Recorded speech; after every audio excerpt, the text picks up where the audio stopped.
안녕하세요, 여러분. 저는 이제 60대에 접어든 아줌마 겸 곧 할머니가 되는 여성이에요. 제 나이를 이렇게 글자로 적다 보니 참 많이도 살았구나 싶네요. 그 모진 세월 동안 어떻게 버티며 잘 살아왔구나 제가 대견스럽기도 하고요. 이렇게 60년을 넘게 살다 보니 참 인생지사 세옹지마라는 것을 몸소 느껴요. 곧 죽을 것처럼 고통스럽다가도 또 언젠가는 좋은 일이 오고 그 좋은 일이 왔다가도 언제 그랬냐는 듯 나락으로 떨어지고. 남들도 그렇겠지만 제 인생은 참 변화가 많아서 당장 오늘을 예측하기도 힘들 만큼 바람잘 날 없었구나 싶고요. 그런데요, 여러분, 제가 살아보니까 길한 일이 있으면 흉한 일도 있고 재앙이 있으면 복도 오듯이 인생은 언제 어떻게 될지 알 수 없더라고요. 제 인생이야말로 세옹지마, 바로 그 사자성어가 딱 떨어질 만큼 참 파란만장했거든요. 요즘 참 살기 힘들고 팍팍한 세상이잖아요. 언제 이 먹구름이 거치나 싶고 언제 내 인생에 해가 비치려나 싶고. 혹시 지금 제 사연을 듣고 계시는 분들 중에 삶에 지치시고 힘드신 분들이 있다면 제 이야기를 끝까지 한번 들어봐 주셨으면 좋겠어요. 고단한 삶에 지친 여러분에게 작은 힘을 드릴 수 있지 않을까 조심스럽게 제 사연을 말씀드릴게요. 여러분들은 기적이라는 단어를 믿으시나요? 저도 사실 절대 믿지 않았던 단어예요. 사실 그런 걸 기대할 만큼 녹록한 인생은 아니었거든요. 그런데요, 시궁창같이 흘러가던 제 인생에도 언젠가는 기적이란 게 찾아오더군요. 행복이라는 단어와 함께 찾아온 아주 밝은 광명이요. 저는 참 지지리도 가난한 집에서 둘째로 태어났어요. 제 위로는 5살 위인 오빠가 한 명 있었고요. 저의 생애 첫 기억은 바로 오빠가 차려준 단출한 밥을 먹던 순간이었어요. 그도 그럴 것이 좁고 허름한 판잣집엔 늘 오빠와 저 둘만 있었어요. 막노동 하시는 아버지와 식당에서 잡일을 하시는 엄마는 늘 집을 비우셨거든요. 엄마가 해두고 간 밥에 늘 반찬은 쉬어빠진 김치였어요. 그리고 가끔 엄마가 식당에서 얻어오신 나물 반찬이 놓여있는 날엔 그야말로 진수성찬이었죠. 어린 오빠는 배고프다고 칭얼대는 제게 고사리 손으로 밥을 차려주었어요. 그나마도 밥이 모자라는 날이면 오빠는 남은 밥을 모두 제게 넘겨주었고요. 오빠는 배 안 고파? 제가 물을 때마다 오빠는 응, 오빠는 배 하나도 안 고파. 그러니까 우리 숙희 많이 먹어? 라며 배시시 웃었죠. 그래서 제 기억 속 오빠는 영웅이었어요. 난 먹어도 자꾸 배가 고픈데 오빠는 하나도 먹지 않았는데도 배고프지 않은 천하무적 같았거든요. 전 오빠가 세상에서 제일 멋지다고 생각하며 자랐습니다. 물론 지금 돌이켜 생각해보면 오빠는 내게 자기 밥을 다 넘겨주고 얼마나 배가 고팠을까 가슴이 미어지지만요. 어려운 살림에도 저희 남매는 참 돈독했어요. 어릴 땐 포대기에 오빠가 저를 업고 키웠을 만큼 제겐 또 다른 부모였죠. 가난해도 화목한 집이었어요. 배를 골마도 곁에 오빠와 부모님이 계시니 어린 저는 그저 좋기만 했죠. 그러던 어느 날이었어요. 제 인생의 첫 번째 불행이 찾아왔어요. 공사판에서 막일을 하시던 아버지가 사고를 크게 당하신 거예요. 곧장 병원으로 이송되는 도중 아버지는 숨을 거두시고 말아요. 엎친 데 덮친 격으로 아버지의 장례를 치르는 와중 어머니는 충격과 슬픔을 이기지 못하고 쓰러지셨어요. 곧바로 병원으로 옮겼지만 장례를 다 치르고 발인까지 끝내길 기다렸다는 듯 어머니도 아버지를 따라가십니다. 결국 저희 남매는 한순간 부모 없는 고아가 되어버린 거죠. 친인척들은 계셨지만 다들 사정이 좋지 못하셨어요. 모두가 못 살던 그때 저희 남매를 거두어갈 친척들은 없었어요. 그렇게 저희 남매는 막내 고모의 손에 이끌려 한 보육원으로 가게 됩니다. 제 나이 5살, 오빠 나이 10살 때였죠. 수녀원에서 운영하는 보육원이었는데 시설이 퍽 좋지 못했어요.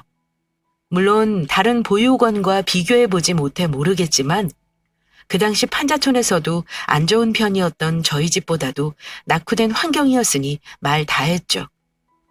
아주 좁은 방에서 대략 30명의 아이들이 모여 잠을 잤는데 편하게 다리를 뻗기는커녕 몸을 뒤척이기도 힘들었어요. 그럴 때마다 오빠는 제 옆에서 수키야, 오빠 몸에 다리 얹고 편하게 자 라고 했어요. 늘 자신의 잠자리를 내게 내어주고 저는 조그맣게 웅크리고 잠을 청했죠. 마치 전쟁통처럼 북적이는 그 방 안에서 오빠만이 절 지켜주는 유일한 울타리였어요. 오빠는 제게 정말 오빠가 아닌 신 같은 존재였죠. 오빠가 곁에 있어서 참 다행이다. 어디 가서 살아도 우리 오빠만 있으면 괜찮겠다 생각할 정도로 큰 의지가 되었습니다. 그 보육원은 하루에 2끼를 식사로 급식 형식으로 줬어요. 보조금도 없이 운영하는 보육원은 언제나 식량이 모자랐죠. 그러다 보니 늘 급식판은 밥알이 몇 개 떠있는 미음이나 죽이었고 그나마도 배를 채울 만큼이 되지 않아 저희 남매는 늘 배를 골아야 했습니다. 한창 클 나이에 아이들은 얼마나 배가 고팠겠어요. 급식이 끝나고 식사가 시작되면 서로의 밥을 빼앗아 먹으려고 또 난리가 났었어요. 그럴 때마다 든든하게 저를 지켜준 것 또한 오빠였어요. 그리고 오빠의 밥의 반은 언제나 철없는 저의 입으로 들어갔죠. 오빠, 밥 안 먹어도 돼? 괜찮아, 너 더 먹어. 늘 자신의 밥을 제게 양보했죠. 저희는 하루가 다르게 피골이 상접해가고 있었어요. 영양실조로 배는 툭 튀어나오고 손톱 밑은 까슬까슬한 거스러미가 올라와 있었죠. 제가 손에 뜯어놓은 거스러미에서 흐르는 피를 쪽쪽 빨고 있을 때였어요. 오빠가 결심하듯 제게 말하더군요. 오빠가 오래 생각해봤는데 수키야. 응? 저는 피를 빨다 말고 오빠를 바라봤죠. 오빠 돈 벌어서 너 데리러 올게. 여기 있다간 둘 다 굶어 죽겠어. 어? 나만 두고? 오빠 금방 올게. 너 국민학교도 가야 하고 중학교도 가야지. 그러면 여기 계속 있으면 안 돼. 데리러 올 거니까 꼭 여기 있어야 해. 알겠지?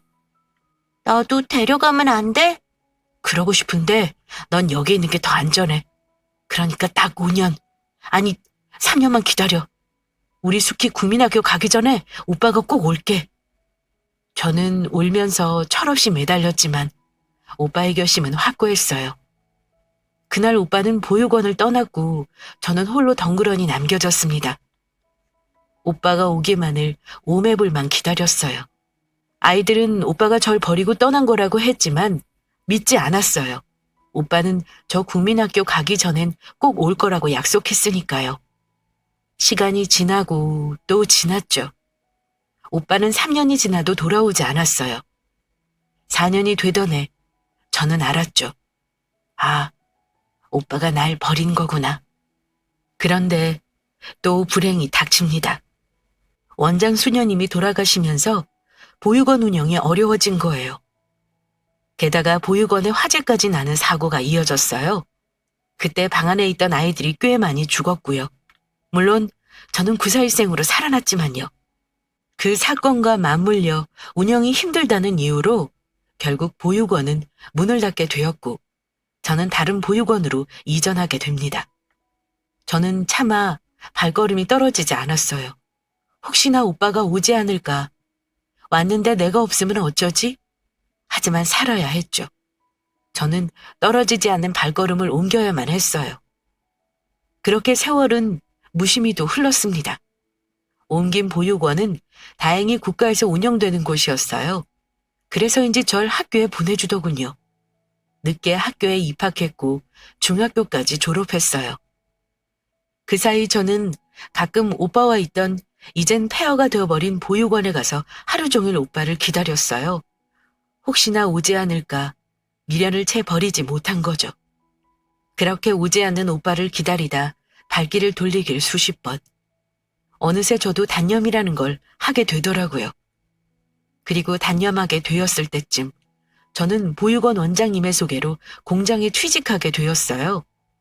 경기도에 있는 작은 부품 공장이었는데 색깔을 칠하는 단순 노동이어서 일은 그렇게 힘들지 않았고 무엇보다 기숙사가 있어서 참 좋았어요. 저만 쓰는 방은 아니었으나 그래도 4명이 함께 쓰다 보니 제 자리도 있고 제 공간도 조금 있었어요. 태어나 처음 가지게 되는 제 공간이 얼마나 좋고 소중하던지요. 전 참 열심히 그리고 성실히 일했습니다. 언젠가는 잘 살게 될 거라는 기대보단 행복해지지 않을까 하는 희망으로 하루하루를 버티며 살았던 것 같아요. 그렇게 제가 19살이 되던 해 남편을 만나게 돼요. 공장에서 함께 일하던 사람이었는데 어느샌가부터 저를 잘 챙겨주더라고요. 자기가 받은 간식도 챙겨서 제 주머니에 넣어주고 쉬는 날인데도 불구하고 나와서 제 일을 해주면서 좀 쉬라고 말해주고 참 따뜻한 사람이었어요. 사실 전 그때 남편의 다정이 참 좋았던 것 같아요. 다른 남자를 만나본 적도 없었지만 무엇보다 오빠가 절 챙겨주던 모습 같아서 너무 좋았죠. 남편은 사람도 성실하고 공장 내 평판도 참 좋았어요. 게다가 조실부모해서 혼자라는 점도 큰 공감대가 되었죠. 그렇게 저는 남편과 연애를 하고 21살이 되던 해 결혼식도 없이 혼인신고를 했어요. 넉넉하지 못한 살림이었지만 결혼 생활은 퍽 나쁘지 않았던 것 같아요. 사실 그때 당시만 해도 제게 행복이라는 건 사치이고 그냥 남들처럼 평범하게 월세방이라도 내 집에서 편안하게 살고 싶다의 소박한 꿈은 이루어진 셈이었으니까요. 그렇게 세월이 지나 제게 첫 번째 기적이 찾아와요. 바로 아이라는 커다란 선물이었죠. 하지만 문제가 있었어요. 그때 당시 남편이 조금씩 노름에 손을 대고 있었던 거죠. 저도 그 사실은 어렴풋이라도 알고 있었지만 곧 아이가 태어난다를 생각에 묵인했어요. 사실 그것 말고도 남편은 문제가 많았습니다. 술을 먹고 돈을 가져오라며 손찌검한다거나 여자 문제를 일으키는 게 부지기수였거든요. 하지만 저는 꾹 참았어요. 아이를 아버지 없는 자식으로 키울 수는 없으니까요. 저 같은 환경에서 자라게 할 수는 없었으니까요. 그렇게 아이는 무럭무럭 자랐고요. 남편의 도박 판돈도 무럭무럭 커져갔어요. 월세 보증금을 야금야금 빼먹더니 결국엔 아이를 위해 들던 적금 통장에까지 손을 대더군요. 남편은 그 돈 많은 건드리면 안 되는 거였어요. 사실은 우리 아들이 공부를 곧잘 했거든요. 서울에 있는 제일 좋은 4년제 대학을 갈 수 있다는 담임 선생님의 말씀도 있었어요. 애가 곧 대학에 들어갈 나이가 되어가는데 그 돈을 노름판에 써버리다니요. 저는 그때 굳은 결심을 합니다. 남편의 노름판에 찾아가서 그 판돈이라도 걷어와야겠다고 생각한 거죠. 그래서 억척스럽게 찾아간 곳은 작은 단칸방이었어요. 거창한 하우스라도 생각했던 저는 의아함에 조심히 문을 열었죠. 근데 저는 그 안에서 못 볼 꼴을 보고 맙니다. 노란 장판 위에 흩어진 새빨간 화투장, 구겨진 담요, 그 위에 뒤엉킨 남녀. 저를 보고 놀라 눈이 커다래진 남편, 그리고 한 젊은 여자. 여보! 저는 문을 쾅 닫고 그 자리를 도망치듯 나왔습니다. 그래도 계집질과 폭력은 하지 않는다며 참아왔던 제 인생이 한순간에 무너지는 기분이었어요. 남편이 바람을 핀다는 건 알았지만 직접 눈으로 목격하니 정말 세상이 무너져 내리더군요. 아들 등록금을 저 여자에게 가져다 바친 걸까? 생각이 여기까지 미치자 정말 저는 참을 수 없는 분노에 휩싸였어요. 그리고 제 아들을 위해서라도 저는 이혼을 결심하게 됩니다. 이혼이 참 간단하더군요. 20년 넘게 살을 섞고 살았는데 도장 한 번 찍고 법원 몇 번 가니 그냥 남이 되더라고요. 남편도 어찌나 순순히 이혼해주던지 제가 이혼하자고 하길 기다린 사람 같았어요. 진호, 대학 등록금 돌려줘. 저는 법원을 나서며 말했어요. 지가 애비라면 그래도 그 돈은 주겠지라는 마지막 믿음은 있었던 것 같아요. 그렇지만 그 믿음은 남편의 이어진 말에 와장창 깨어지고 말아요. 대학은 무슨 대학이야? 졸업하고 돈이나 벌라고 해. 그러면서 에이, 분수에 맞게 살아야지 대학은 무슨 대학! 하더니 길바닥에 돌을 뻥 차고는 가버리더군요. 저는 허탈하고 눈앞이 막막했습니다. 당장 먹고 살 일이 걱정이더군요. 오빠와 단둘이 보육원에 버려졌던 그때의 기분이 다시 되살아나는 듯 했어요. 그땐 제 곁에 든든한 오빠가 있었고 지금은 아들이 있죠. 엄마, 내가 꼭 장학금 받아올게. 대학 포기하고 싶지 않아. 우리 엄마 호강시켜드려야지. 그리 말해주는 아들에게 어찌나 미안하고 죄스럽던지 저는 밤새 소리 죽여 울었습니다. 그런데 참 하늘은 무너져도 솟아날 구멍은 있더군요. 저와 함께 공장을 다니던 언니가 연락이 왔어요. 너 그 호로 새끼랑 헤어졌다며? 아유, 언니, 그래도 진호 오빠한테 호로 새끼가 뭐유. 착해 빠져가지고는 젊은 년이랑 바람나서 아들 대학 등록금까지 홀라당 가져다 바친 놈이 무슨 애비라고. 그래, 너 앞으로 어떻게 먹고 살 거야? 그러니까 눈앞이 막막해. 당장 애 입학이 코앞인데 등록금을 마련해야 하는데. 언니, 혹시 일자리 좋은 곳 없어? 안 그래도 그것 때문에 전화했어. 아는 언니가 일하던 곳이 있는데 서울에 있는 대저택 입주 가정부야. 언니도 평생 다니고 싶을 만큼 좋다고 아깝다고 전화한 거야. 언니 이번에 아들내외 따라 외국에 이민 가거든. 입주 가정부? 그래. 별채에 따로 집이 있어서 진호랑 같이 들어가서 살아도 되고. 진호 학교도 서울이라며? 통학도 어려운데 잘 됐지. 월급도 꽤 괜찮고 사람들이 점잖단다. 첫 달 월급으로 진호 등록금은 될 것 같은데 어떻게 소개해 좀 알아? 정말 하늘에서 내려준 금동아줄 같더군요. 나야 너무 좋지. 언니 정말 고마워. 죽으라는 법은 없더군요. 저는 면접이 잡히자마자 서울로 향했습니다. 남편이 짐 빼러 오는 날이었지만 그게 중요하지 않았죠. 내 아들이 제겐 가장 중요했으니까요. 와, 이게 집이야? 언니가 알려준 주소로 찾아가니 아주 높은 담장이 나오더군요. 그리고 그 담장만큼 높은 대문은 정말 근사했어요. 어릴 적 제가 꿈꾸며 종이에 그리던 바로 그런 집이었죠. 저는 떨리는 마음으로 조심스럽게 초인종을 눌렀어요.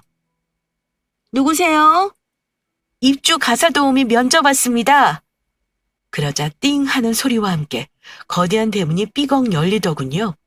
저는 마른 침을 꿀꺽 삼켜놓고 집 안으로 들어섰죠. 곧장 집이 나올 줄 알았는데 담장 안의 세상은 정말 광활했어요. 아주 크고 푸릇하게 잘 가꿔진 정원을 한참이나 가로지르자 대저택이 나왔습니다. 눈이 휘둥그레진 저의 시선은 그 옆에 달린 별채에 닿았죠. 저기가 별채가 맞나 할 정도로 좋은 집이었어요. 겉으로 보기엔 지금까지 제가 살던 어떤 집보다도 좋아 보였죠. 저는 막 심장이 두근거리는 걸 느꼈어요. 꼭 이 집에서 일하고 싶다고 생각하면서 집 안으로 들어섰습니다. 이쪽으로 앉으세요. 효숙이 동생분 맞죠? 저를 소파로 안내한 인상 좋은 분이 언니의 친한 언니인 것 같았어요. 저는 네 하며 가볍게 눈짓했습니다. 사모님 곧 나오실 거예요. 여기 정말 좋아요. 손만 여물면 일하기 좋을 거예요. 그리 말하고 있는데 아주 멀리서 아주 우아하게 차려입은 중년의 여성분이 걸어오셨어요. 먼 길 오시느라 수고했어요. 밝은 음성에선 기품이 느껴졌어요. 있는 사람은 그냥 뭘 입어도 분해가 난다더니 딱 그 말이 떠올랐어요. 검소하게 차려입으신 옷에서도 그리고 목소리에서도 따뜻한 미소에서도 여유로움이 느껴지는 인상이었죠. 안녕하세요. 이야기는 대충 들었는데 이번에 아이가 아주 좋은 대학교 간다면서요? 아, 네. 그래, 가사 도우미 경력은 있으세요? 아, 아니요. 없어요. 그런데 저 정말 잘할 수 있어요. 시켜만 주시면 뭐든 열심히 할게요. 경력은 사실 딱히 중요하지 않아요. 가정주부로 살아온 게 경력 아니겠어요? 사실은 지금 계신 아주머니께서 음식을 좀 가져다 주셨어요. 음식이라니. 저는 놀라 물었죠. 음식이요? 네, 지금 아주머니께서 해주신 음식이요. 제 음식을 어떻게... 그리 말하고 생각해보니 얼마 전 효숙 언니가 저희 집에 들려 이것저것 반찬을 좀 싸준 기억이 나더군요. 기분 나빠하지 말아요. 우리 집 양반이 워낙 입맛이 까다로워서 음식을 많이 가리거든요. 그래서 어쩔 수 없이 미리 좀 맛봤어요. 아, 네. 근데 남편이 아주머님이 해주신 음식을 너무 잘 먹어요. 엄마가 해준 음식 같다면서 그거만 됐다 싶어서 이렇게 불렀어요. 오늘은 면접이 아니고 같이 잘해보자고 부른 거예요. 하며 내 손을 꼭 잡으시더군요. 앞으로 잘 부탁해요. 아들 대학 등록금이 없다는 이야기도 들었어요. 일만 잘해주시면 아드님 대학 등록금은 앞으로 걱정할 필요 없이 저희가 다 해줄게요. 네? 취직만으로도 감지덕지인데 등록금까지 내어주신다니 이런 은인이 다 있나 싶더라고요. 저는 연신 허리를 굽신거렸습니다. 앞으로 잘 부탁드려요. 감사합니다. 정말 감사합니다. 그렇게 저와 아들 진호는 그 집 별채로 이사를 했어요. 집은 밖에서 보던 것과 마찬가지로 너무도 좋았습니다. 아들도 무척 좋아하고 저도 무척 좋았죠. 어때요? 두 식구 살기엔 적당할 것 같기도 하고 조금 좁은가 걱정도 되고 그러네요. 이삿짐을 다 나르고 정리하고 있는데 사모님이 쟁반에 과일과 차를 내오셔서 말씀하시더라고요. 저는 손사래를 치며 고개를 가로저었습니다. 지금도 훌륭해요.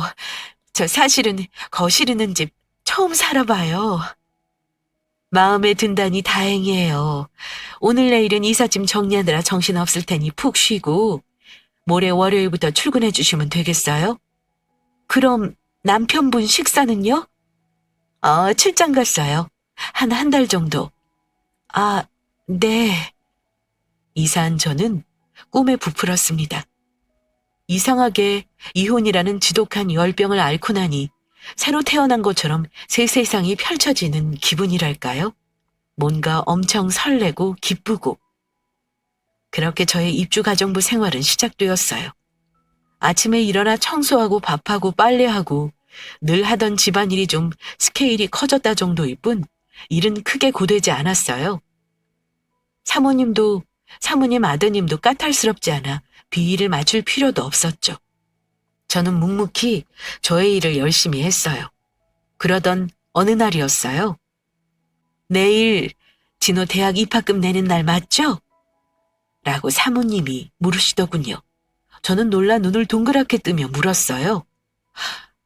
어떻게 아셨어요? 우리 첫째 아들이 그 학교 다녀요. 자, 이거 하며 큰 봉투를 쥐어주시더군요. 만지기에도 꽤 두툼한 봉투에 제가 의아해 물었습니다. 이게 뭐예요? 약속한 등록금이요. 취직한 지 한 달도 되지 않은 때였어요. 사실 월급 전이라 돈을 좀 빌려야 하나 혼자 속을 태우고 있었는데 정말 눈물이 찔끔 나더군요. 하지만 저는 이걸 받을 수 없었죠. 아니에요, 사모님. 곧 월급날이기도 하고 제가 어떻게 해볼 테니 이건 넣어두세요. 지금도 이렇게 편히 일하는데 너무 염치가 없어요. 그러자 사모님이 재차 제게 봉투를 쥐어주시면서 그러더라고요. 이거 내 남편이 주는 거예요. 내가 주는 게 아니라. 실은 아주머니 음식 먹고 그날 남편이 울었어요. 엄마가 해준 밥 같다고. 그러면서 꼭 보답하고 싶대요. 이게 보답이 될진 모르겠지만 제발 좀 받아줘요. 감사합니다. 저는 눈물을 터뜨리고 말았어요. 아직 보지도 않은 사장님에게 너무 감사해 몇 번이고 고개를 숙여 인사했죠. 그리고 며칠 후 사모님이 아침부터 분주하셨어요. 그리고 제게 당부하셨죠. 아주머니, 오늘 저녁 식사만 좀 더 신경 써주실 수 있을까요? 네, 그럼요. 그러자 활짝 갠 얼굴로 화사하게 웃으시며 사모님이 그러시더군요. 오늘 남편 귀국하는 날이에요. 저까지 심장이 두근대더군요. 이렇게 좋은 사모님과 결혼하고 선뜻 대학 등록금까지 내어주신 사장님은 어떤 분이실까 궁금하기도 했고요. 저는 그날 진심과 성의를 다해 최선을 다해 저녁을 차렸습니다. 그리고 사장님이 커다란 트렁크를 손수 끌고 집 안으로 들어오셨죠. 여보, 나 왔어. 아주 큰 키에 훤칠한 인상의 중년 남자분이셨어요. 어딘가 낯이 익기도 한 얼굴에 저는 멍하니 사장님의 얼굴을 바라보고 서 있었죠. 그러다 갑자기 좀 우습다는 생각이 들더군요. 저 따위 딸아지 인생이 어떻게 사장님 같은 높은 분을 뵙겠어요? 괜히 혼자 내적 친밀감이 생겨서겠지 생각하며 얼른 뒤돌아서 주방으로 향했습니다.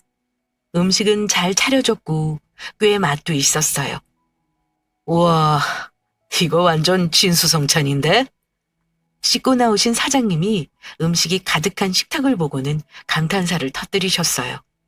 뒤따라오신 사모님도 놀라 눈이 휘둥그레지셨고요. 저는 쑥스러워 얼른 국과 밥을 푸고 자리를 떠나려고 했습니다. 그런데 사장님이 절 잡으시더군요. 아주머니도 같이 식사하시죠?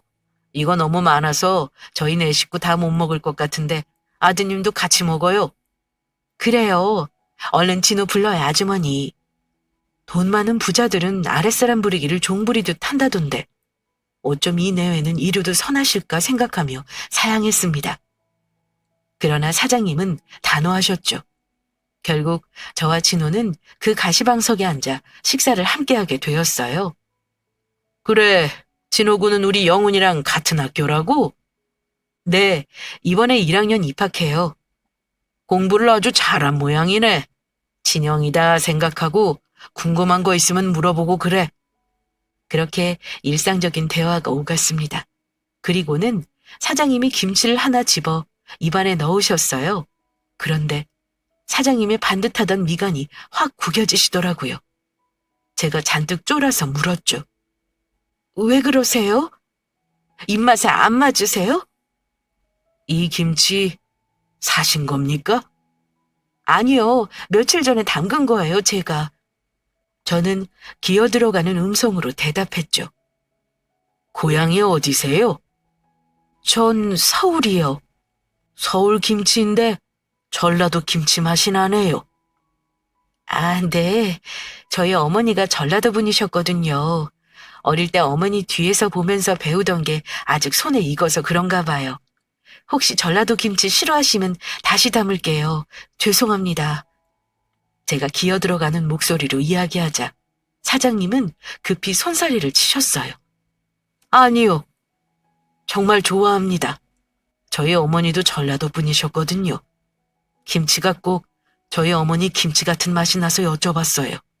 그 말에야 저는 안심했죠. 그리고 아주 쓸데없는 이야기를 해버립니다. 아, 그러셨구나.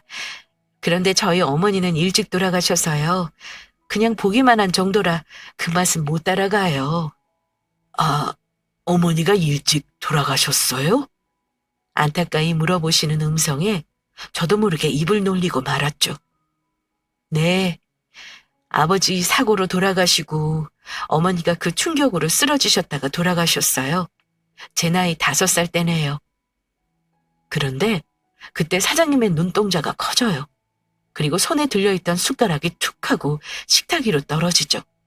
저는 영문을 몰라 어리둥절해 있는데 굳어버린 사장님 대신 사모님이 넌지시 물으시더군요. 어린 나이에 안 됐네.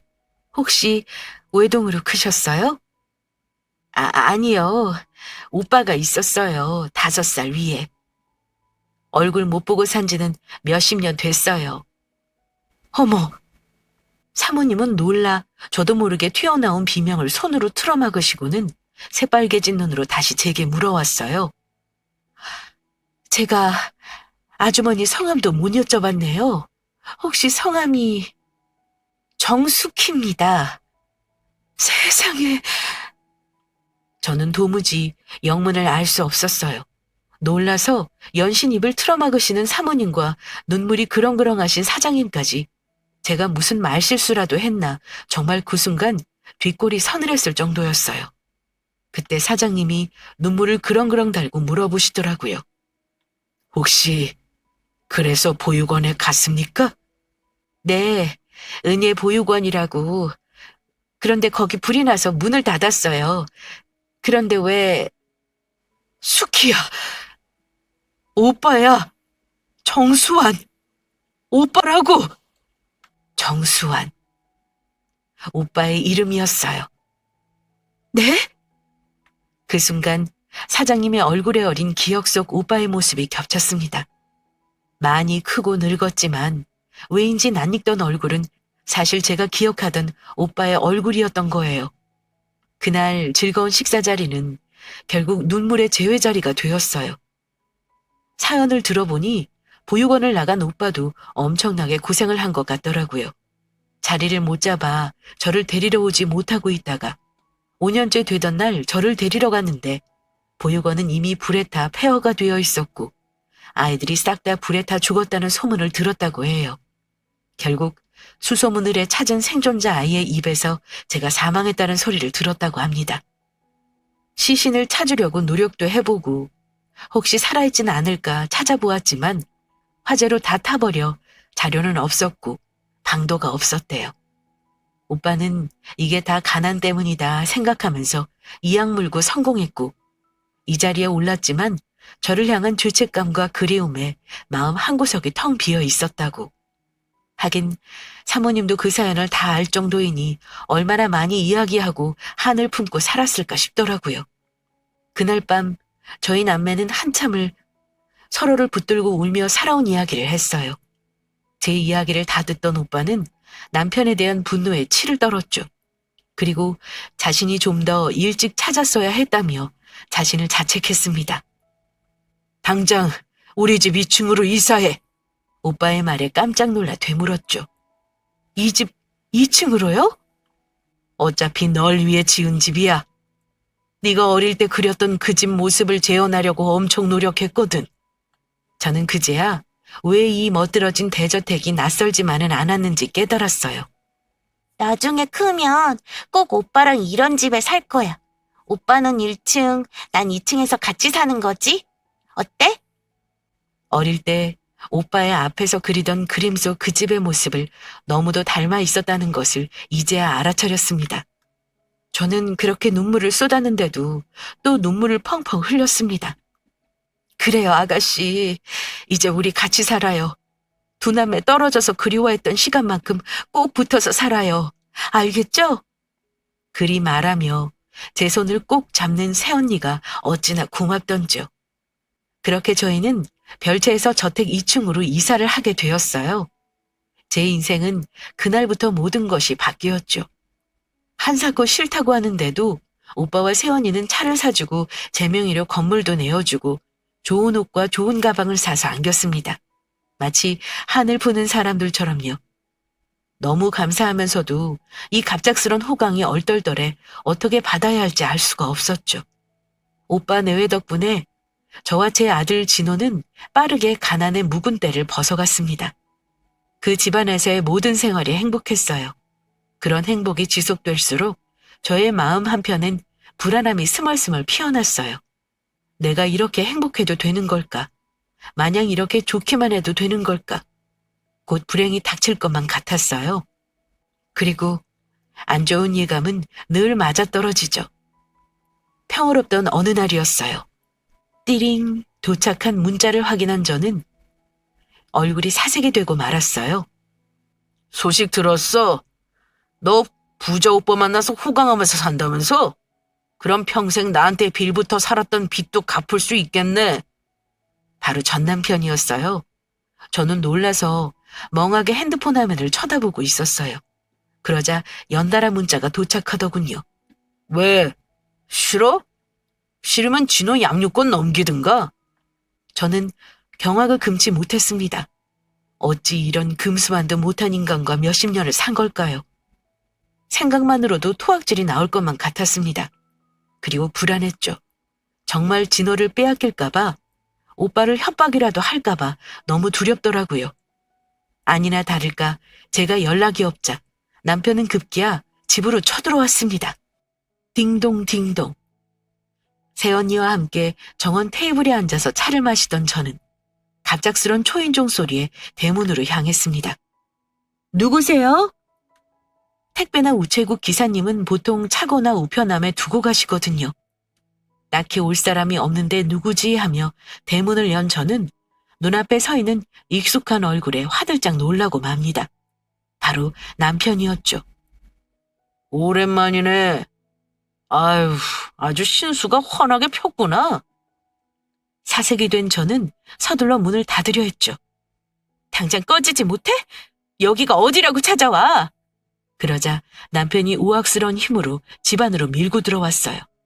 왜? 내가 내 마누라 집도 못 가? 비켜봐!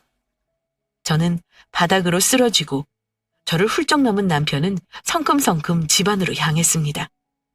갑작스럽게 찾아온 낯선 남자의 등장에 새언니도 놀라긴 마찬가지였죠. 어머, 누구세요?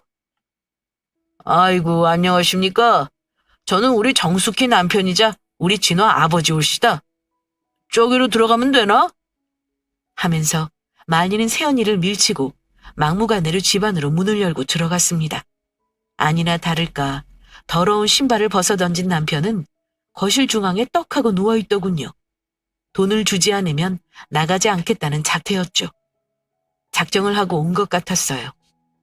정말 저는 미칠 것만 같아 발을 동동 굴렀고 새언니는 황급히 오빠에게 전화를 했어요. 벌떡 자리에서 일어선 남편은 아이고 배고프다 하면서 주방에서 제멋대로 음식을 꺼내 먹더군요. 개걸스럽게 밥을 먹어치운 남편이 2층으로 성큼성큼 올라갈 때까지 저희는 말리지도 못하고 발을 동동 구르고 있었어요.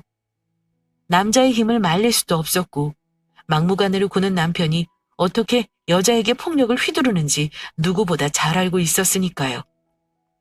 그렇게 시간이 지나고 남편이 2층 제 방 침대에서 드렁드렁 코를 골며 잠을 자고 있을 때였어요. 도착한 오빠는 분노가 치밀어 올라 눈가가 시뻘갰어요. 이 새끼 어디 있어? 2층.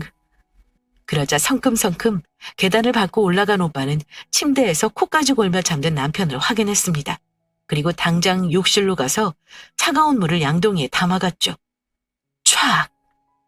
오빠가 거침없이 뿌린 찬물에 푸어하며 잠에서 깨어난 남편이 화들짝 몸을 일으켰어요.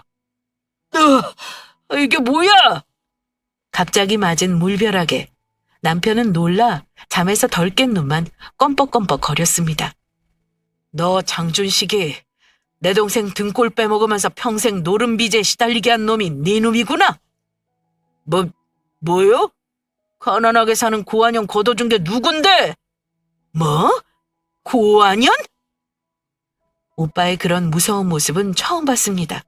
오빠는 어금니를 으득 씹고는 주먹을 말아주었죠. 너 내가 어떻게 이 자리까지 올라온 줄 알아?